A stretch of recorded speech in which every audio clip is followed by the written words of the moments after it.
சிவகங்கை அருகே நிலவும் குடிநீர் பிரச்சினைக்கு உடனடியாக தீர்வு காண கிராம மக்கள் கோரிக்கை விடுத்துள்ளனர். சிவகங்கை மாவட்டம் மிளகனூர் கிராமத்தில் 500க்கும் மேற்பட்ட குடும்பங்கள் வசித்து வருகின்றன.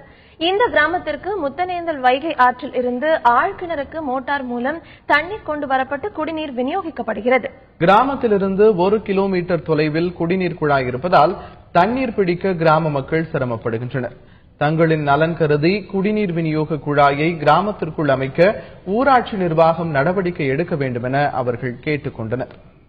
பைப் லைன்ல தான் துரு கனெக்ஷன் கொடுத்து ஒரு பீரிய மட்டும் வச்சு இந்த 500 குடும்பங்களும் அதுல கடுமையான ஒரு காலகட்டத்தில் தான் அதுல தண்ணி காத்திருந்து தண்ணி இதுல பெண்களும் அண்டையத்தில் கூட இரவு 8 மணி 9 மணி கூட பெண்களும் நடக்க முடியாத ஆளுகளும் இதுல தண்ணி எடுத்து போறதுனால எங்களுக்கு ரொம்ப சிரமமா இருக்கு.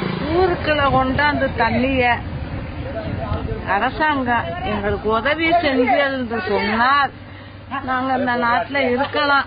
நாங்க அரசாங்கத்தை நம்பித்தானே இருக்கோம்.